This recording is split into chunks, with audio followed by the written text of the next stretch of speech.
My name is Elise, and I'm 30. I always thought hitting rock bottom would be loud. A scream. A fight. But for me, it was a silence. The silence of my phone when I was in the back of an ambulance. The silence of my empty flat when I couldn't reach the kettle. And then, the noise. The noise of my sister demanding I ruin my recovery to save her holiday. I looked at the cast on my leg. It was white, hard, and protective.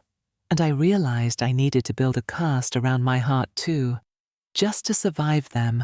Before we start, I hope you've got 15 minutes of absolute quiet. If noisy group chat messages are getting on your nerves, turn your phone off. It's time for your mental health, isn't it? It had actually started as a decent day. Not amazing, not a fairy tale, but decent. I'd managed to get a last-minute appointment at the salon on the high street. Nothing dramatic. Just a trim, a bit of shaping, some layers to make me look like I'd slept more than 4 hours a night. I'd been putting it off for weeks because work had been relentless. I'm a project manager at a marketing agency. Not glamorous, not the sort of job that comes with fancy lunches and pretending everything's perfect, but it pays the bills. I'm good at it, and most days, that's enough. I live on my own in a modest one-bed flat in Greater London. 3rd floor. No lift. The sort of place you don't notice is a problem until you're hauling shopping up the stairs or trying to do it on crutches. I left the salon feeling lighter, like I'd had a reset. The sky was thick with grey cloud, the kind that sits low and makes the whole street look tired. But I didn't care. I caught my reflection in a shop window and thought for the first time in ages, I looked all right. Then I turned the corner and stepped onto a patch of pavement that looked wet. It wasn't wet. It was ice. 1 second I was walking, the next my feet went out from under me, and I went down hard on my right side. There was a crack, or maybe it was inside my head, and then pain shot up my leg so fast it made me feel sick. "Oh, love, are you all right?" a woman said, rushing over. I tried to sit up, tried to put weight on it. I couldn't. A hot, blinding pain tore through my leg, and I sucked in a breath so sharp it hurt my throat. "I think I've done something." "Don't move," a man said, crouching beside me. "That doesn't look good." The woman introduced herself as Liz, and the man was her husband, Dave. They were the sort of people you meet for 5 minutes and remember forever, simply because they decide you matter. Liz took one look at my face, then at the way my leg lay, and said, "We'll take you to accident and emergency. You're not getting a bus like that." I tried to argue because that's what you do when you've been raised to be small and grateful and not a bother. But my hands were shaking and I could barely think straight, so I let them help me into their car. At accident and emergency, everything moved quicker than I expected.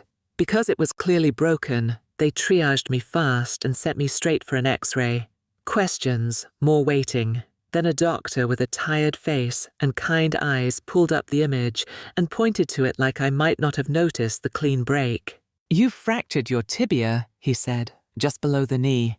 You're going to need a cast, and you'll be off that leg for 6 to 8 weeks. 6 to 8 weeks. I stared at the screen like it might change if I squinted. My stomach sank because I already knew what that meant. Not just pain and inconvenience. It meant my whole life would have to shift. They put me in a splint first, then later a proper cast. The whole thing felt like being wrapped up in something that didn't belong to you.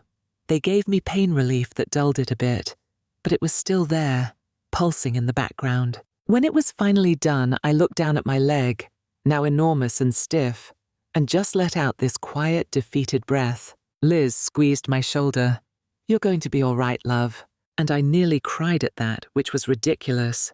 She'd known me less than an hour, and she'd already shown me more care than my own family usually managed in a year. The hospital arranged a taxi home. Getting into the building was one thing. Getting up to the 3rd floor was another. Every step on the stairs felt like a negotiation between my arms and my dignity. By the time I got to my door, I was sweating, shaking, and furious with myself for living somewhere without a lift. Inside, my flat felt suddenly hostile. Everything was too far away. The kettle might as well have been in another room. I rang work first. "Els, what on earth happened?" my manager said as soon as I explained. Slipped on ice, I said, trying to sound like I wasn't on the verge of tears. Broke my leg. Doctor says it'll be weeks. Right, he said immediately. Don't even think about the Jenkins account. We'll cover it. You focus on getting better. We'll get you set up to work from home when you can. Relief hit me so hard it made me dizzy. Work, at least, wasn't going to punish me for being human. Then I tried to make myself something to eat, and reality arrived. Standing at the hob was exhausting. Balancing on one leg while holding a plate was a terrible idea. I ended up with crackers and cheddar, and a glass of water I'd spilled twice before I managed to drink it. After that, I thought I should probably tell my parents. Not because I expected comfort, but because it felt like the sort of thing you tell people who are meant to care. I rang. No answer. Of course. So I sent a message instead. Simple. Neutral. Hi. Slipped on ice today and broke my leg. I'm in a cast for 6 to 8 weeks. I didn't expect much back. Still, when my phone buzzed 20 minutes later, my heart did that stupid hopeful little jump. It was Mum. Elise, you're always so careless. This is what happens when you don't watch where you're going. We can't come round because we're busy with the builders at Diane's. Be more careful. That was it. No. Are you in pain? No. Do you need anything? Just blame. And an excuse that wasn't even disguised. I stared at the message until the words blurred, then put my phone face down like I could physically shut it out. I don't know why I kept expecting them to be different. They never were. Growing up, it was always Diane first. Diane got the bigger bedroom. Diane got the best presents. Diane got the soft voice and the second chances. I got told to stop being sensitive, to stop making a fuss, to be helpful, to be grateful. Diane was the golden child. I was the spare. I'd learned to live with it most of the time. But every now and then it still stung, sharp and fresh, like you'd only just realized you'd been left out. That night I managed to shower with a plastic bag and sheer stubbornness, brushed my teeth and got into bed. I lay there staring at the ceiling, listening to the muted city noise through the window, and told myself tomorrow would be better. I'd work it out. I always did. Then morning came, and Diane rang. That's where we started. I'm bringing Toby over, she'd said. After she hung up, I just sat there with the phone in my hand, staring at it like it had insulted me. Toby is 6. He's bright, loud, curious, and completely feral when he feels like it. The last time he'd been at my flat, he'd drawn all over my living room wall with permanent pens. He'd emptied an entire bottle of washing up liquid onto my kitchen floor to make it slippery like ice. And he'd tried to flush my jewelry down the loo because he wanted to see if it would go to the sea. And that had been when I had 2 working legs. 15 minutes later, Mum rang. Elsie, she said, using the childhood name she only ever used when she was about to tell me off. What's wrong with you? How can you refuse to help your sister? Mum, I said, slow and clear, I've got a broken leg. I can barely make myself a drink without nearly falling over. You're making excuses, she snapped. You can sit on the sofa and watch him. He's not a toddler. You want me to keep up with him on crutches, I said. Cook, clean, keep him safe, stop him wrecking the place. When I can't even carry a plate properly. There was a pause, like she was genuinely trying to understand the words. Then she said, family helps family. I laughed once, a short sound I didn't mean to make. Really? I said. Because none of you have asked how I am. None of you have offered to bring me shopping or even check I've got food in. The only thing you've done since I broke my leg is tell me I'm careless and demand I look after Diane's child. Silence. Then, cold as a slammed window. Those are your problems. Something in me went quiet. Right, I said. Then Toby is Diane's problem. Please don't ring me about this again. I hung up, turned my phone off, and sat there in my small kitchen, shaking, with my leg throbbing and my throat burning. It took me nearly 20 minutes to make a warm drink. Kettle, mug, milk, everything was slow. Everything was hard. And while I stood there, balancing and grimacing, I realized not one person in my actual family had offered to help me with anything. They only ever rang when they wanted something. That evening, my doorbell went. I dragged myself to the door, convinced it would be Diane, ready to dump Toby on me and storm off. But when I looked through the peephole, It was Rachel and Jess, arms full of bags. I opened the door, completely thrown. "What are you doing here?" Rachel stared at my leg. "We heard you broke it yesterday." "How?" Jess rolled her eyes. "Your manager mentioned it when I was on a call with him. He said you'd slipped on ice and I nearly fell off my chair. Why didn't you tell us?" Heat rose in my face. "I didn't want to bother you." "Bother us?"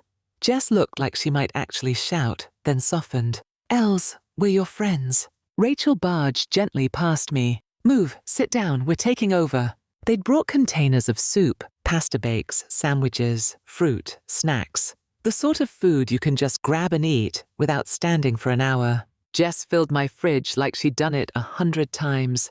Rachel started wiping down surfaces, moving things closer to the edge of the counter so I could reach them. She picked up a pile of laundry like it was nothing. I sat on the sofa, leg propped up, watching them, and my throat tightened so hard I had to look away. "You didn't have to do this," I managed. Rachel glanced at me. "Stop it." Jess popped her head round the kitchen door. "We did, and we're not leaving you to struggle." They cleaned my flat, properly, vacuumed, wiped the bathroom, took the rubbish out. The kind of care you don't even realize you're missing until someone gives it to you. When they were done, we ordered a takeaway and watched a film together. The three of us squeezed onto my sofa, laughing at something stupid and comforting. When they left around midnight, Rachel hugged me carefully, like I was made of glass. "Ring us if you need anything," she said. "Anything." Jess nodded. "Don't be a hero." After they'd gone, I sat in my clean flat and just breathed. It was such a simple thing, what they'd done. And it hit me, plain and undeniable. My friends were more family to me than my family had ever been. The next week crawled by. My leg was healing, but I was still clumsy and slow, and easily exhausted. I got better at the crutches, though I dropped things constantly and muttered at my own cupboards more than once. Work was decent, letting me do what I could from home. Rachel and Jess checked in every day. Sometimes they brought food. Sometimes they just came round and sat with me, so I didn't feel so alone. My family didn't ring again. For a moment I thought maybe they'd finally accepted it. Then, exactly a week after Diane's first call, her name flashed up on my phone again. I answered, because I don't always learn quickly. "Hiya, Elise," she said, bright and chirpy, like we were mates. "Diane," I said flat. "So," she gushed, "it's our 10th anniversary next week. Can you believe it? 10 years. Anyway, Mark and I have booked the Maldives for 2 weeks." I blinked. "Right. It's going to be amazing," she carried on. "Beach, spa, the lot. We're leaving on Sunday." "Lovely," I said. And already my stomach was sinking because I knew exactly where this was going. "And we decided," she said, like she was sharing a normal household plan, "not to bother with a babysitter. Since you're at home anyway, you can have Toby for the 2 weeks." For a second, I genuinely thought I'd misheard. "What?" I said. "Oh, don't start," she sighed. "He's fine. He just needs meals and someone to keep an eye on him. You'll be sat at home." "I'm sat at home because I broke my leg," I said. "I'm recovering. I'm not available for childcare." "It's been what, nearly 2 weeks?" she snapped. "You'll be fine." "No," I said, firmer now. "I can't do it. I'm not doing it." Her voice shifted, sharp and ugly. "You are so selfish, honestly. You've always been lazy, but this is unbelievable." I stared at the wall, my hand gripping the phone so tightly my knuckles hurt. "Why can't Mum and Dad have him?" "They're busy with the builders," she shot back. "They can't do everything." There it was. Again. Always something at Diane's, always more important than anything else. "And what about school?" I said. "You want me doing the school run on crutches?" Diane gave a dismissive snort. "It's term time. That's the point. The flights were cheaper. Just get him there and back. You'll manage." I went very still. "Diane," I said steady, "you need to find someone else." "You're ruining everything," she shrieked. "We've paid for it." "That's not my problem," I said and hung up. Straight away, messages started coming through. "You're going to ruin our anniversary. We can't get a refund. What is wrong with you? Stop being so selfish." I didn't reply. An hour later, Mum rang. I answered because I wanted it over with. "What is the matter with you?" she demanded, voice already at full volume. "How can you do this to your sister?" Do what? I said. Say no to looking after her child while I'm injured. You're sabotaging her anniversary trip, Mum hissed. With your laziness. It's not laziness, I said, and I could feel my temper rising. It's a broken leg. Family comes first, she said, like she was quoting scripture. I went still. Family, I repeated. Where was family when I was in accident and emergency? Where was family when I got home and couldn't even make myself dinner? Where were you when I told you I'd broken my leg? A pause, then cold again. Those are your problems. The anger that rose in me was so clean and clear, it felt almost calm. Then Diane's holiday is her problem, I said. Don't ring me again. I hung up. The next few days were quiet, blissfully quiet. I started to believe they'd finally accepted that I meant it. Then Saturday morning came. My doorbell rang. I wasn't expecting anyone. Rachel and Jess always messaged first. My heart thudded anyway as I dragged myself to the door. I looked through the peephole and my stomach dropped. Diane stood there with Mark and Toby, who had his dinosaur backpack on and was clutching it like a shield. I opened the door, but I didn't step back. I just stood there, braced on my crutch, blocking the entrance. What are you doing here? I said. Diane smiled, bright and fake. We're dropping Toby off. Our flight's tomorrow and we've got last-minute bits to sort. I told you, I said, voice tight. I can't have him. Mark stepped forward, hands out like he was trying to talk me round. Elise, come on, it's just 2 weeks. We really need this break. And I really need to recover, I said. No. Diane's smile vanished. You're being ridiculous. It's just a leg. I lifted my cast slightly, as if she might have missed it. It's a broken leg. I can barely look after myself. We don't have anyone else, she snapped. Mum and Dad are busy. That's not my problem, I said, and I started to close the door. Mark put his foot in the gap. You can't just leave us like this, he said. I'm not leaving you, I replied. I'm saying no. Diane's eyes flicked, calculating. And then she said, casually, like she was testing how far she could push it. Fine. We'll just leave him here in the hallway.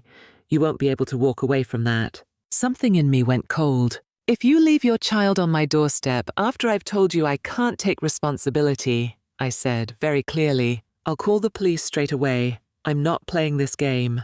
Diane blinked. You wouldn't. Try me, I said. Toby's face crumpled a little. He looked between us, confused and scared, gripping his backpack tighter.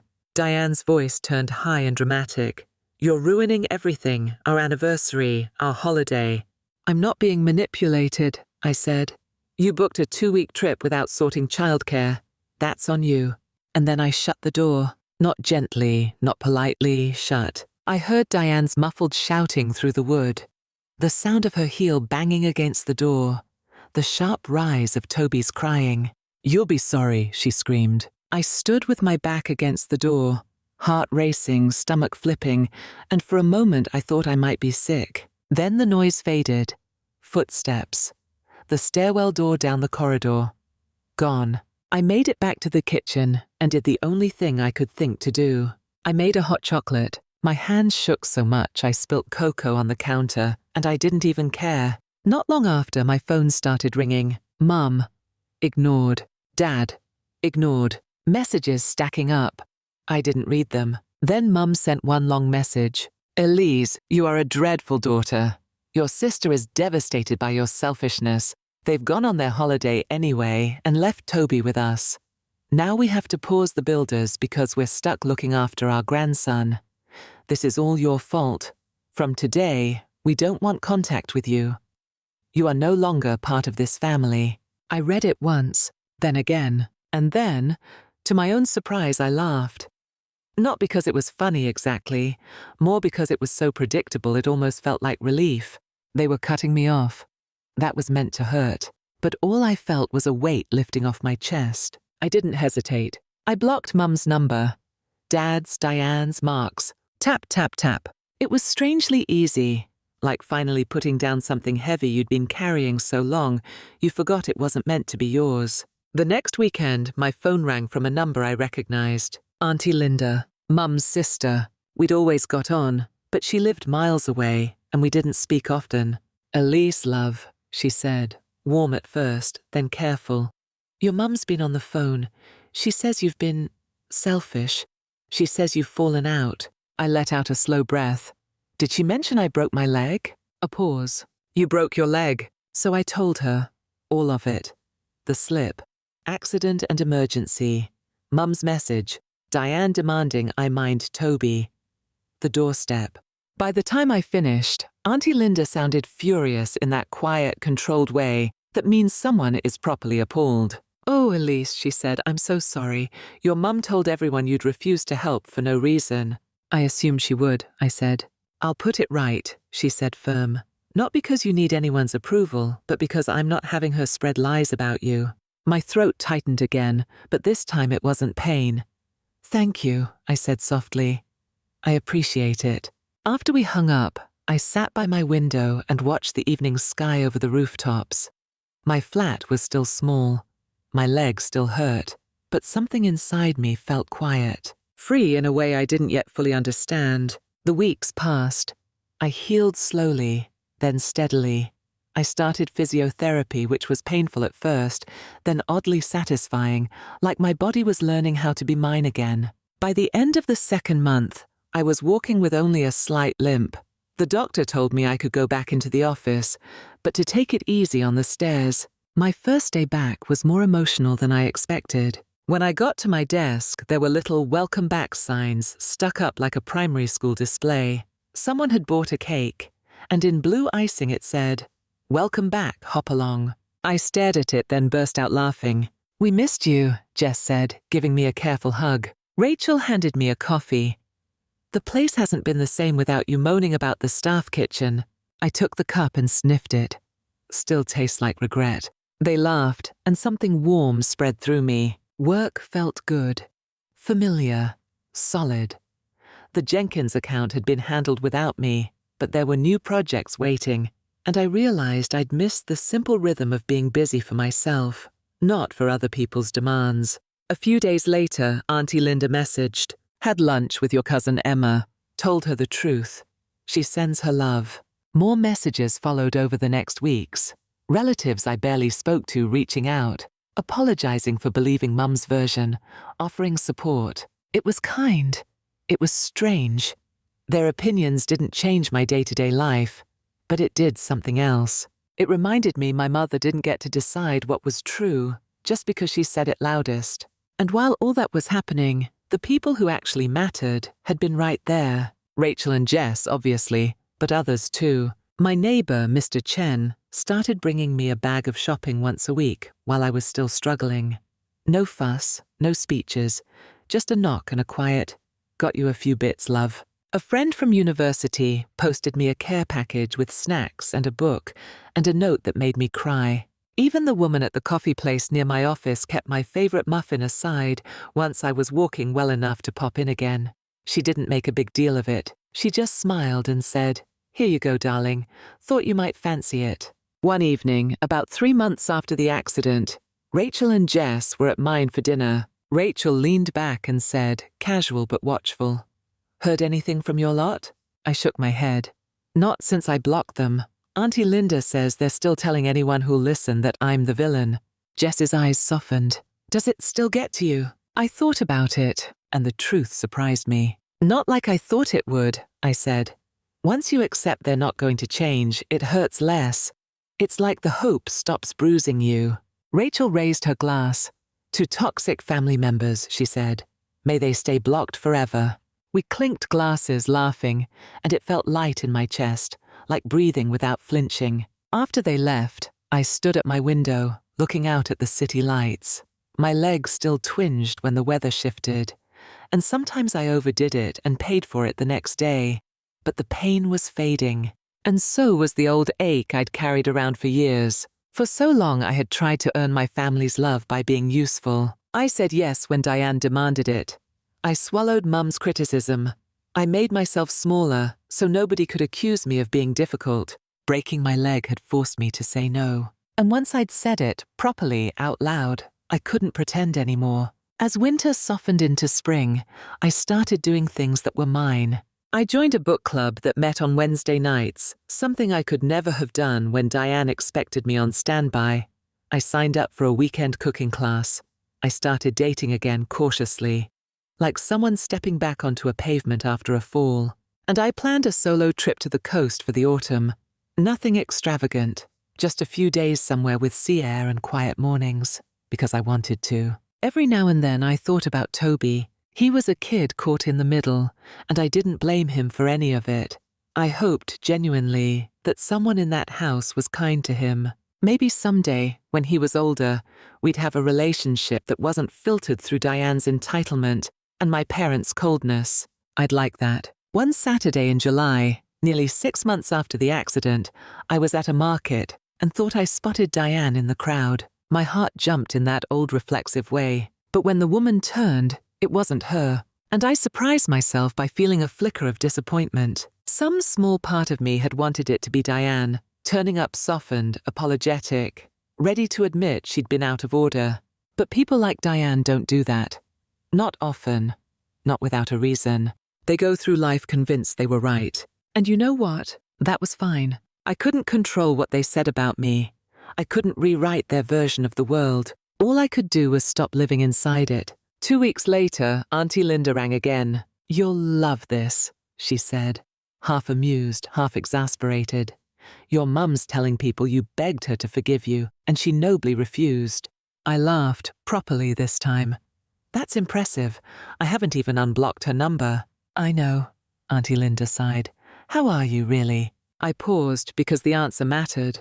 "I'm good," I said, and meant it. Better than I've been in a long time. After we hung up, I made myself a hot chocolate, still my comfort drink, and settled on the sofa with a book. My leg was almost fully healed now. My life wasn't perfect. Work was stressful sometimes. Dating was messy. My flat still needed a fresh coat of paint. But for the first time in my life, I felt peace. I wasn't waiting for demands. I wasn't bracing for criticism. I wasn't shrinking myself to keep other people comfortable. I was just Elise, imperfect, healing, and finally free. I didn't need their permission to live my life. I didn't need their approval to feel safe in my own home. And once I'd seen who showed up when it mattered, I stopped trying to earn love from people who only ever wanted my time.